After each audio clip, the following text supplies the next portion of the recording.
नमस्कार दोस्तों। कृपा सागर भगवान विष्णु भक्तों के हित के लिए शरीर धारण करते हैं। श्री रामचंद्र जी के जन्म लेने के अनेक कारण है, जो एक से एक बढ़कर विचित्र है। एक बार नारद जी ने प्रभु भगवान विष्णु को श्राप दिया था, अतः एक कल्प में उसके लिए अवतार हुआ। यह बात सुनकर पार्वती जी बड़ी चकित हुई और बोली, नारद जी तो विष्णु भगत और ज्ञानी है। मुनि ने भगवान को श्राप किस कारण से दिया? लक्ष्मीपति भगवान ने उनका क्या अपराध किया था?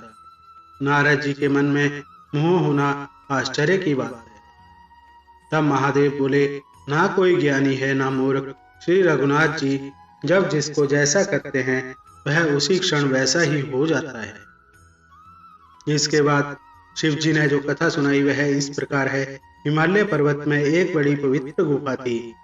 उसके समीप ही गंगा जी बहती थी। एक बार वह परम पवित्र सुंदर आश्रम देखकर नारद जी को अत्यंत सुहाना लगा तथा उनके भगवान के चरणों में समाधि लग गई। नारद जी की तपोमय स्थिति देखकर देवराज इंद्र डर गए। तब उनकी तपस्या भंग करने के लिए इंद्र ने कामदेव को भेजा, परंतु जब कामदेव की कोई कला मुनि पर असर न कर सकी तो वह अपने ही नाश के भय से डर गया। नारद जी के मन में अहंकार हो गया कि उन्होंने कामदेव को भी जीत लिया है। नारद जी तब शिव जी के पास गए और जब यह बात बताई तो उन्होंने कहा, हे मुनि, मैं तुमसे बार बार विनती करता हूँ कि जिस तरह यह कथा तुमने मुझे सुनाई है, भगवान श्री हरि को कभी मत सुनाना। चर्चा भी चले तब भी इसे छिपा लेना। नारद जी को भगवान शिव की यह शिक्षा अच्छी ना लगी। वह हरि गुणगान करते हुए क्षीर सागर में भगवान लक्ष्मी नारायण जी के पास जा पहुंचे। भगवान उठकर नारद जी के साथ आसन पर बैठकर बोले, हे मुनि, आज आपने बहुत दिनों बाद यहाँ पधारने की दया की।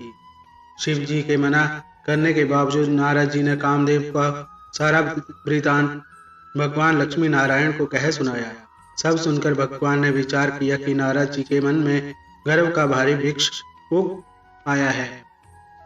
उन्होंने नारद जी के अहंकार को मिटाने का निश्चय किया। जब नारद जी भगवान के चरणों में प्रणाम करके वहां से चले तो उनके हृदय में अभिमान और भी बढ़ गया। तब लक्ष्मीपति भगवान ने अपनी माया को प्रेरित करके बैकुंठ जैसे वैभव वाले 100 योजन के एक नगर की रचना की। उस नगर के राजा शीलनिधि की अत्यंत रूपवती कन्या अपना स्वयंवर करना चाहती थी। नारद जी उस नगर में गए और नगर वासियों से सब हाल पूछकर वह राजा के महल में जा पहुंचे। राजा ने पूजा करके मुनि को आसन पर बैठाने के लिए राजकुमार को बुलाया और नारद जी से कहा, हे नाथ, आप अपने हृदय में विचार कर इसके सब गुण दोष कहिए। उसका रूप देखकर मुनि वैराग्य भूल गए और अपने आप को भी भूलकर बड़ी देर तक हर्षित हो उसे देखते ही रह गए। सोच विचार कर वह उपाय करने लगे जिससे यह कन्या उन्हें ही भरे, और यह विचार करके कि श्री हरि के समान मेरा हितैषी अन्य कोई नहीं, वह तुरंत बैकुंठ पहुंचे व प्रभु से अपनी व्यथा व्यक्त कर बोले, आप मुझे अपना रूप दीजिए, तभी मैं उस कन्या को पा सकता हूँ। तब प्रभु बोले, हे नारद, सुनो, जिस प्रकार आपका परम हित होगा हम वही करेंगे, दूसरा कुछ नहीं। भगवान की माया के वशीभूत हुए मुनि ऐसे मूढ़ हो गए कि वह भगवान की स्पष्ट वाणी को भी ना समझ सके। नारद जी तुरंत वहां गए जहां स्वयंवर की भूमि बनाई गई थी। राजा लोग खूब सज धज कर अपने अपने आसन पर बैठे थे। नारद जी मन ही मन प्रसन्न हो रहे थे कि मेरा रूप बड़ा सुंदर है, मुझे छोड़ कन्या भूलकर भी दूसरे को ना भरेगी। राजकन्या ने जब नारद जी का वानर सा मुंह और भयंकर शरीर देखा तो उसके हृदय में क्रोध उत्पन्न हो गया। कृपालु भगवान भी राजा का शरीर धारण कर वहां जा पहुंचे और राजकुमारी ने हर्षित होकर उनके गले में जयमाला डाल दी।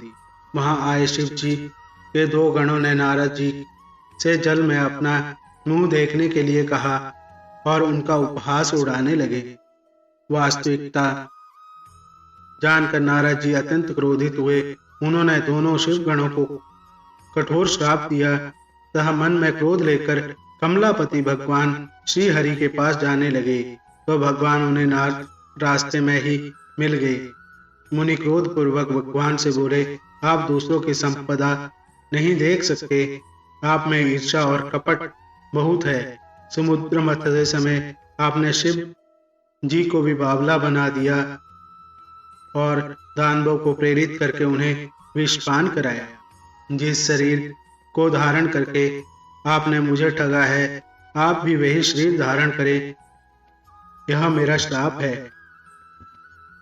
आपने हमारा रूप वानर सा बना दिया था, इससे वानर ही आपकी सहायता करेंगे। मैं जिस स्त्री को चाहता था उससे मेरा वियोग कराकर आपने मेरा बड़ा अहित किया है, इसलिए आप भी स्त्री के वियोग में दुखी होंगे।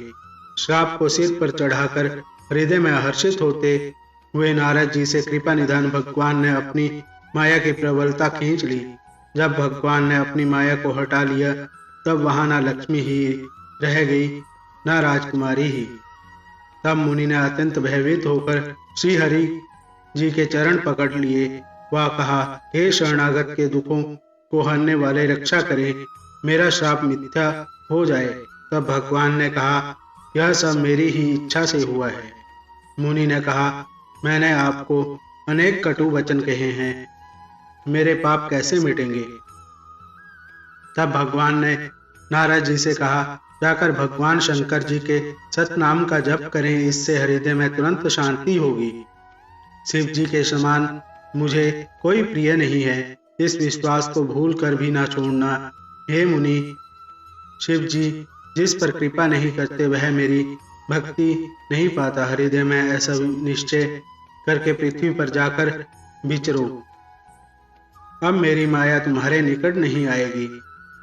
श्री राम जय जय।